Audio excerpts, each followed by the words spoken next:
Hey, welcome to Female Founder World. It's Jasmine. I'm the host of the show and the creator of the Female Founder World universe. Today I'm chatting with the founder of Experiment Beauty, Lisa Guerrera.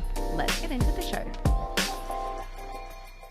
You are now entering Female Founder World with your host, Jasmine Garnsworthy. Lisa, welcome to Female Founder World. Hi, I'm happy to be here. For people who don't know Experiment and what you're building, talk us through it. Yeah, so Experiment at kind of the highest level is a Gen Z science-backed beauty brand.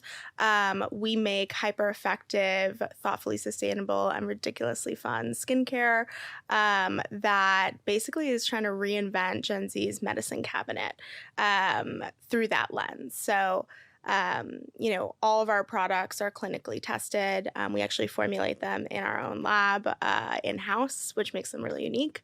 And we verify all of our sustainability stats to protect us from greenwashing, which I think is really important for brands of the future. And then lastly, all of our stuff is fun because we really feel strongly that science doesn't need to be boring or sterile or black and white. It should be whimsical and fun and interesting. And so we're really kind of calling back to a time where science used to be fun for us, like when we were kids, and bringing that into kind of the consumer landscape today. I see that in your branding when you just said that around like science was fun when you were a kid. And now I'm looking at your branding. I'm like, oh, that really is a through line. Yeah. So you started this a few years ago. I've been following since literally day one. I think. A long time. Yeah. And you started with like $8,000. Is that right? Yeah. And now what are some milestones? What have you done in that time? Yeah. So me and my co-founder, Emmy, so we started this company during the pandemic, really from kind of the thought process that like, cool, there's a bunch of science-backed brands in the space that we love that have done a lot to educate consumers, but we feel strongly that the next generation of science-backed brands are going to make science cool. They're going to make it fun, they're going to make it interesting, and they're going to be really differentiated through their own branding versus kind of the previous generation, which is all kind of hard to differentiate between. We started that with that kind of idea, and we wanted to bootstrap the business because I had actually done a business prior to Experiment, and I was kind of like honestly burned out from like that hamster wheel of trying to raise funding. And I was 22 right out of college. I didn't really know what I was doing. I was able to raise a little bit through like angels and pitch competitions, but really nothing significant. And we wanted to try bootstrapping. Yeah, we started with like basically $8,500 total is what we put into the launch.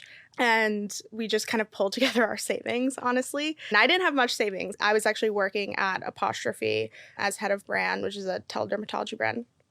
And I had some money saved up from like working there for about a year. So we literally pooled all that together and started. And so we started with Avant-Garde, which is our reusable sheet mask. Which is like a bright green, very distinctive. Yeah. And if you like scroll on our feed, you'll see it immediately. Yeah. It's one of the things I think we basically consider it the billboard of our brand. And it's one of the things that, when we were fundraising the first time, a lot of VCs were like, hey, I think I've seen this product before. And they don't necessarily remember the name or they remember the brand, but they remember that weird looking green mask. I'm like, that's all I need. Cool. That's my end. We stuck in people's minds that way, but we started with that mask because it was like a low cost to entry, low barrier to entry. Making a skincare product is really expensive. And you're a chemist. Yeah. So and so was my co-founder. Can make it. Yeah. And so was my co-founder. My co-founder is the one who actually formulates all of our skincare. But we actually started ironically with a physical, product. And not kind of a soft or liquid product. And so we started there because it was just more cost effective and we were able to source a manufacturer, customize that mask, and then we launched it kind of with our own money. And we didn't spend any ad dollars or anything like that. So I was a TikToker, I still am, but I was a newly minted, I would say, like TikTok skinfluencer at the time. And so I basically called in a bunch of favors from friends, sent them the product. They really liked it and they're like, cool, I'll post about it, that's fine. And that's kind of how we gained our first traction. And in 5 months since that launch, we ended up selling out of our product, and we had in total about 1,500 units so that we sold through. So nothing crazy, but we were working other jobs, but we wanted to kind of test the market and see like, is this weird looking mask that honestly doesn't look pretty traditionally in beauty, where everything has to like look pretty. Can we lean into the ugly and the weird and does that resonate with people? And it did. It basically turned into its own like meme, right? People were saying it's giving Shrek, it's giving, Jim Carrey's The Mask, like it's Alien. And we were tapping into something I think that we're seeing very clearly now in the landscape, that people wanted something weird and a little different. And so that's how we started. So you built some confidence with that. You've been in business now for what, this is your third year? Yeah, it's our third year. We definitely had a hiatus once we sold out of our like soft launch first round to raise money, and we actually redesigned the mask and everything. And now it's patent pending on the design, but this is basically our third calendar year as in business. And can you share like some revenue milestones since then, or that fundraise that you did, like how much you were able to raise to kind of like help people pinpoint how you have kind of like, you've really shot up since that first year? Yeah. Oh my gosh. So what we raised initially, so we did that soft launch. We took that hiatus to redesign our mask. And raise that funding. We raised that funding specifically because we realized through that test, which is why I always encourage people to like test bootstrap if you can. We realized that, cool, this is a bigger brand than just like a mask brand. We can really reimagine what science looks and feels like for the consumer, right? And that was really compelling. And so we ended up raising $1 million in a pre-seed. We did that through a safe note. And we got some really great investors. It was definitely a long journey to get there. I started that fundraise in the summer, started talking to people. Ironically, Clubhouse is what kicked that off, right? Oh, really? Throwback. What, you were like talking on Clubhouse and connected with investors then? Yeah. And it was like first, none of them ended up investing, but it's what started the conversations, and you need that momentum to get going. And so we relaunched our avant-garde mask in April of last year. And that was with a new design that we worked on with our customers. And now it's patent pending. We actually moved manufacturing to the US to save carbon emissions. So we actually reduced our carbon emissions by like 73%, which was really amazing. So, but yeah, since then, in our first year after 2022 rather. In 2022, we only did like 150K in revenue. It was great for us, but it was also far more than we did the first time in our soft launch, which we made about like 30K, just from like, selling that mask online. And then this year, we're actually about to hit like 1.4, 1.5 by the end of the year. So that's really exciting. So we basically 10x revenue. Yeah, it was great. And I think, the biggest learning lesson from that was that organic really can work, but it takes time and it's a little unpredictable. So our first year, we were like, oh, like, are we really doing the right things? It's just doing so much better because we have super saturated, we have buffer gel, we actually have skincare products on the market. Okay, talk to me about what your launch strategy is for new product. I know that you've been able to really successfully build like big wait lists. How have you done that? This is something that all of us want to do. Yeah. Talk us through your strategy. Yes. So waitlists, I think, are the number one reason we've been able to like build fast momentum on product launches. So for new avant-garde, we may be at 1,000 people on that wait list. So nothing crazy, but we didn't. It's not pre-sale. It's capturing an email address. Exactly. Yeah. So we're not capturing credit card information or anything. This is simply just building essentially an email list of people who have said that they are interested in this product. So we started with like that 1,000-person wait list. We had about a 20% conversion rate on that wait list to purchase. So basically what that means is like we send an email out saying, hey, you can buy it now. And about 20% of the people on that list ended up buying the product, which is great. And we usually offer some kind of incentive for signing up for the wait list. So whether it be free shipping or 15% off, something where it should be only if you get on the wait list, and it should be ephemeral. So like 48 hours after the product launches, you have to get 15% off. And if you wait, you're not going to get that discount again. And I think that really drives people to buy within the first 48 hours, which is how we measure our conversion as well. So I think that that's really important.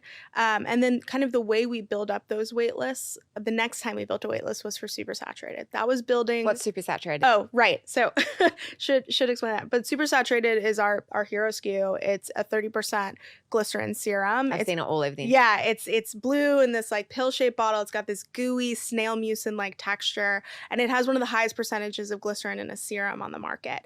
It's really, really difficult to formulate with glycerin, especially in a serum format, because glycerin can get really sticky. So you might have seen it in maybe cleansers, right? There's a few like high glycerin cleansers coming out. That makes sense because you're washing it off. But this is actually staying on your skin. And so when you formulate with high amounts of glycerin, it can get kind of sticky. So most of your skincare products, if you turn around the bottle, they've got glycerin in it, but it's usually in about 5 to 10%, usually below 5%. In best case, usually about 10%. Okay. So you've got this like super differentiated product with like your fun, weird branding around it. Yeah. People want it. People want it.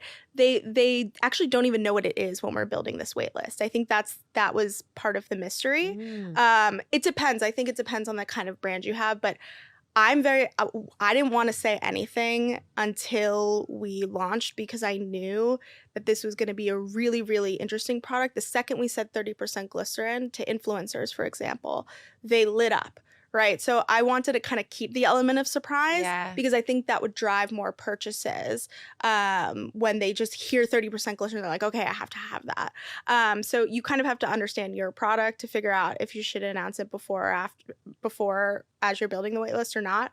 But we basically lab sampled the product to a bunch of influencers.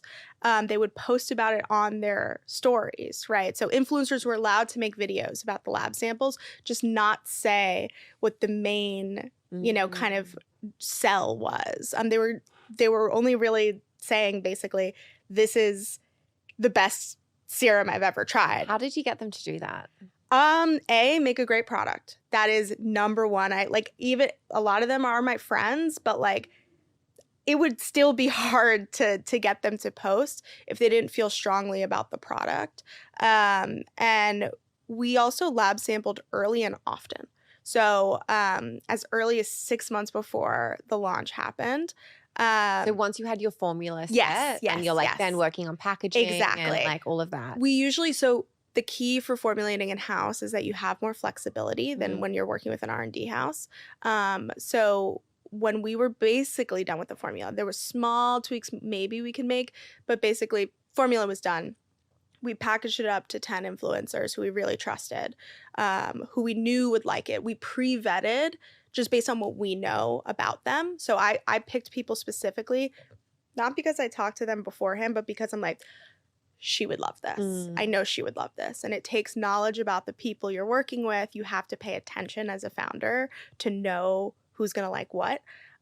So we curated that list and we gifted them those lab samples. They loved it. They wanted more. We asked for their feedback. We asked for anything they'd want to change, how they would describe it. That actually helped us market the product too. So there's a lot of steps that go into it to like build up confidence in the product. And then the second I said, okay, now you're allowed to talk about it, they're like, oh, I'm talking about this. Because they've been using it for a few months already. And asking constantly for more lab samples, and they're like, I just can't get enough of this.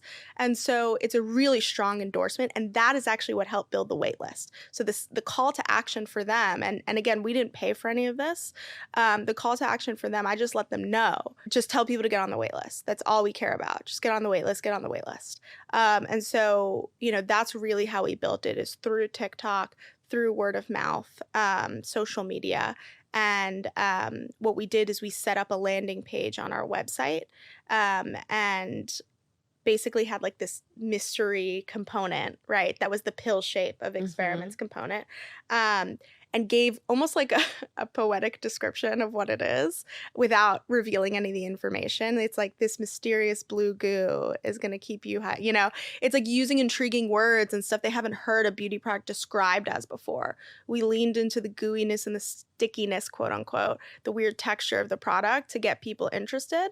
And then that's what really made them want to put in their email. And then, of course, there was an incentive of you get 15% off your order if you order within the first 48 hours. And you communicated that incentive once the product went live or as people were signing up? As people were signing up, because I think that actually just really incentivizes people to put in their email. And they're like, okay, I want the optionality of getting 15% off, right? I don't have to buy it, but I want the optionality to do it. And that helps you build up that wait list. And the wait list is important because the more and more people you have on it, as long as they're, engaged or quality, right? You don't want just people putting in their emails for the sake of it. But as long as you can have a certain conversion rate, you're just converting more and more people. So it's important to have that wait list grow. And so that was my singular focus, literally up until the day of launch. We the night before, we sent out an email that said last chance to get on the wait list. And I think that's really important as well because it just makes the wait list feel more and more important. And so on that wait list, I think we grew to about 2,000 the first time, or 2,500 the first time. And we had, again, about a 21% conversion rate. So it was pretty consistent across the board for us. It depends on your email kind of engagement, but the benchmark that I was put against was 10 to 15% conversion. So 20%, 20+% is really, really great. So just aim as high as you possibly can.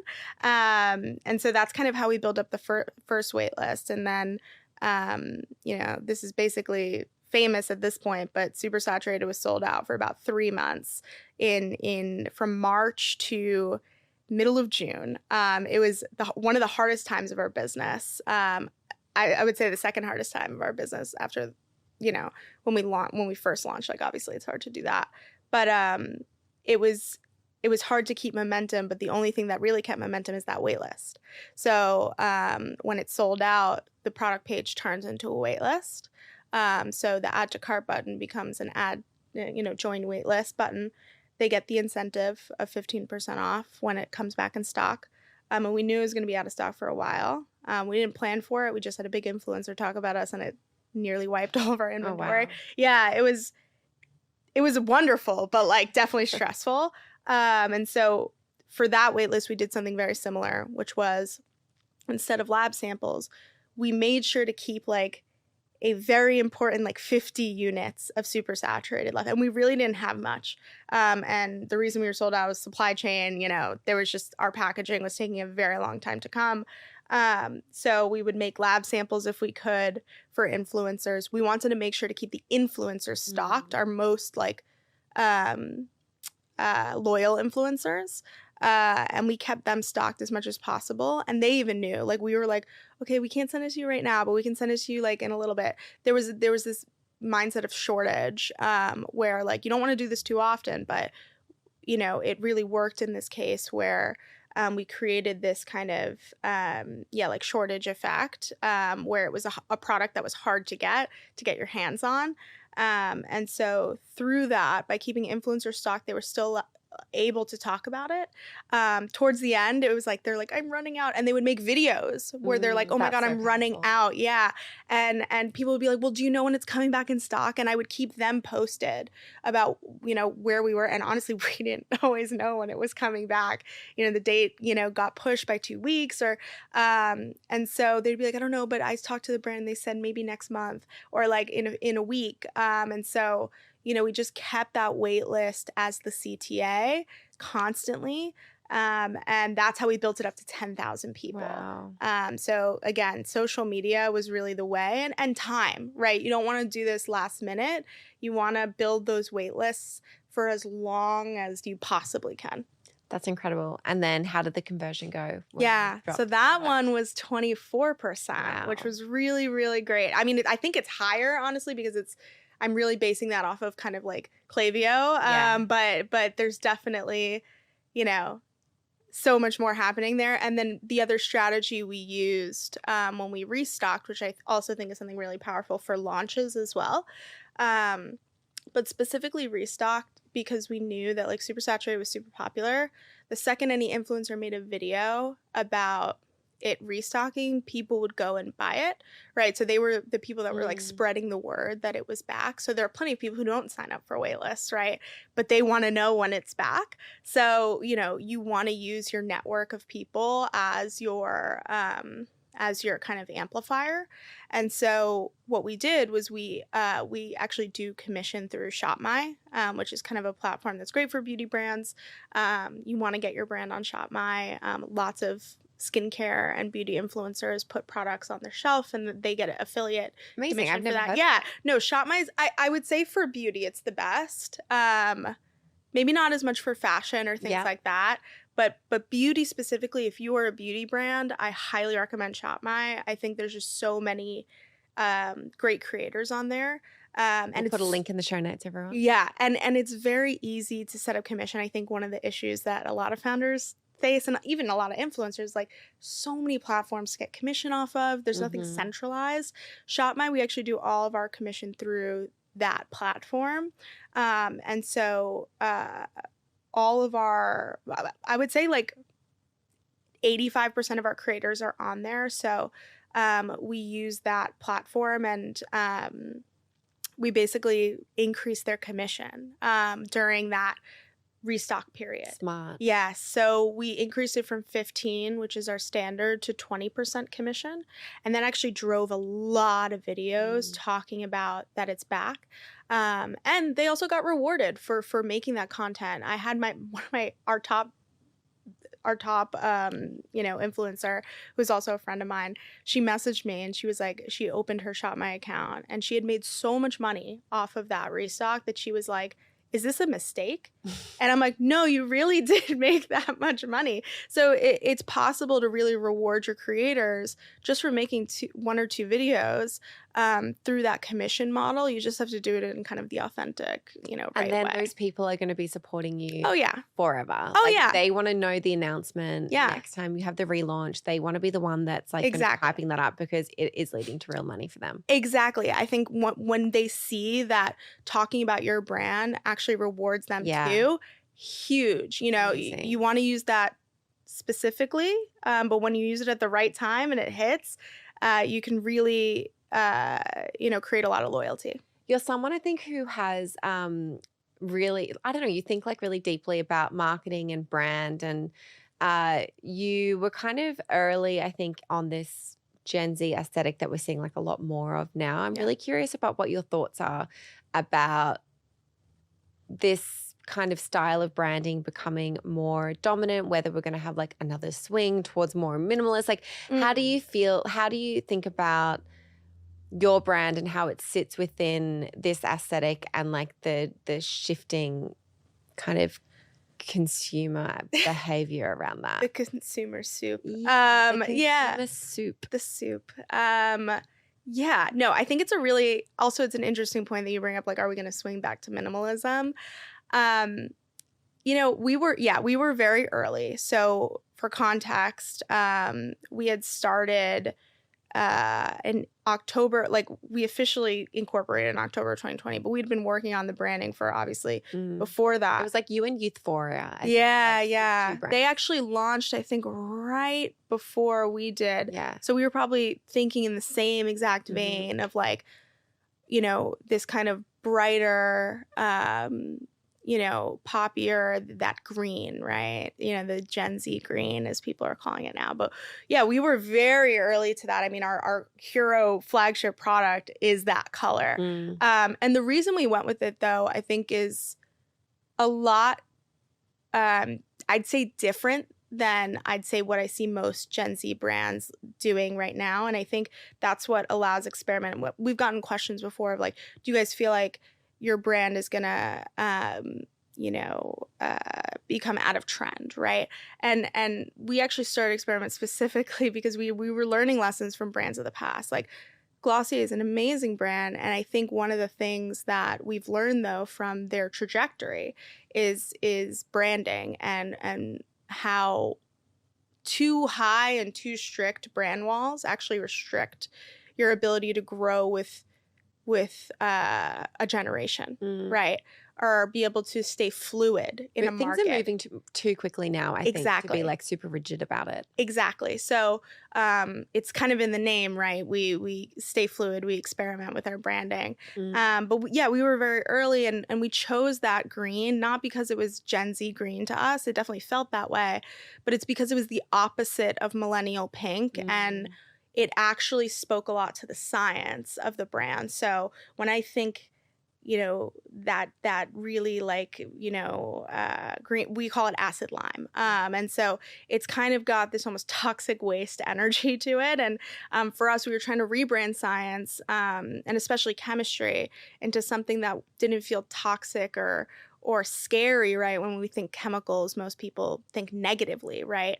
Or they think of, pollution or toxic waste or things, or a beaker with like bubbling green liquid, right? Like, how do we almost rebrand that to be interesting? How do we lean into that kind of toxic waste vibe and make it something not aspirational, but something more interesting? And so we chose that green specifically because of its relation to chemistry and not necessarily the relation to Gen Z, which I think does allow us a bit more fluidity as we think about the brand in the future. Now, to your point around us turning towards minimalism, potentially, I do think we will eventually. I think, it all works in cycles, but I do think it's going to look different than kind of the millennial predecessor. And I think we're actually already seeing the transition. Totally, I agree. We're already seeing it. And even Experiment is actually leaning into that transition too. We've gone more chrome as we've, kind of progressed. In 2020 and 2021, our look was very different than what it is today. And I think it just speaks to the fact that, we're putting our finger to the wind and seeing where it goes. And the brand at its heart is not necessarily rooted in a Gen Z aesthetic. It's rooted in kind of what we call future nostalgia. That's kind of the essence of our visual branding. And so we take that future nostalgia lens and apply it visually. And sometimes green comes out of that, and I think green will continue to be our color, but chrome really starts kind of coming out of that, thinking forward about, science and kind of science optimism, and like that all comes out visually. So I think for Experiment, while we see the parallels, I think the direction that we're heading is a little different because it comes from a very different place than just like, we're looking at the market trends and we want the color to be trendy, right? Yep. So got it.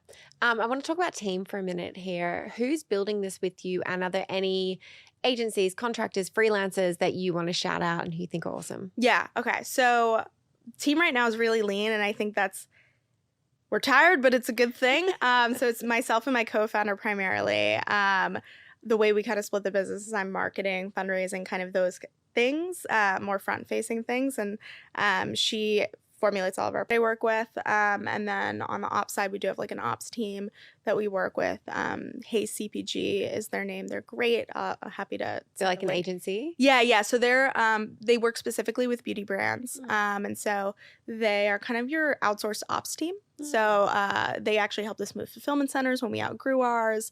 They have a lot of experience with Sephora. They've worked with brands like Crown Affair as well. So they're a great team. And then we do have like another ops consultant that's independent that we work with, that we are actually hiring. So. And how are you thinking about retail? Yeah. So retail wise, and one more person I do want to shout out for branding. We had got, this is like us. I definitely think a tough spot for a lot of founders who are creative. Branding agencies are so hit or miss. I will say, like I think it was like our third or fourth try, we finally found people that were really great. Nikita at Blank, excellent person if you're really, and not just beauty, any kind of brand. She was the one person that I felt like was on the same level as me in terms of like, thinking about brand. She thinks really deeply, and her ideas are very, very, very unique. And I think she really helped us wrap up our brand and make it a bit more cohesive, which is why you see that evolution over time, is that we had a lot of piecemeal solutions until, we worked with them and they were able to kind of wrap up the brand really well. So I think they're great as well. We love a design recommendation. Yeah, that's always hard. Okay, retail. Are Yes. you thinking about retail? Are you in retail? Is it in the pipeline? Give us the cliff notes on what's happening here. Yeah, so 95% of our business is D2C today. Yeah, I heard about those waitlists. Yeah, the wait list. We our D2C is very strong, but that doesn't mean retail is not on the horizon. Right now we are in Urban Outfitters, but it's definitely not as big of a footprint, for example, as like a Sephora and Ulta. Yeah. In the future, definitely, going down tier 1 beauty retail, that's where we want to be.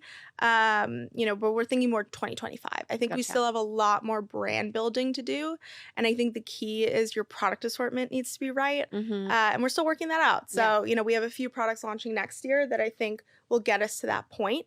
But it's making sure you don't go in too early. Totally. You only get one shot. Yeah. That's what we hear over and over and over again from founders. It's don't like, rush. no one launches in Sephora twice. Yeah. Like you get one shot. If it doesn't hit, you're out. Exactly. So you want to make it right. I feel like this is going to happen for you though. Yeah. Okay, We're working on it. Last question is for some resource recommendations, things that have been helping you as you've been building Experiment. You've dropped a few great ones, but anything else that you just think people should go and check out? Yeah, I think, as far as newsletters are concerned, there's a million newsletters you could honestly have. I think Emily Sundberg has a really good newsletter called Feed Me. That's just kind of internet culture, and it's helpful to also and like what businesses are doing in kind of the CPG beauty space, just all over consumer. And then I will say, I think Business of Fashion, I honestly would recommend. I don't usually say this, but I would honestly recommend like paying for the subscription there. I do think Business of Fashion has really, really great just articles and insights. Glossy as well. My friend actually writes the Glossy Pop newsletter. So if you're particularly interested in Gen Z and what's happening on TikTok, that's a great resource. And that's one that you can just subscribe to. Amazing. So that's always great. But yeah, I think newsletters are always a great thing to get into your inbox. And books. I think, there's a million books about, branding and business, but I will say find books from like creative directors who you really admire. Find books from people. Don't just read anything anyone else is reading. Read from people who you really admire and who you want to know how their brain works. And I think that's always more helpful than anything. I love that tip. Follow your own curiosity rather than what's worked for somebody else. Because what resonates with me might not resonate with you. Totally. Lisa, thanks so much for coming on the show. This has been awesome. Like packed with advice. I love it. Good. Okay. I'm glad. Quick shout out to all of our Business Bestie subscribers. If you are loving this show and you are building a consumer, CPG, or e-commerce business, or you're about to build one, this membership will give you access to the people, experiences, and the tools that you really need to build your dream business. Head to femalefounderworld.com/subscriber for more.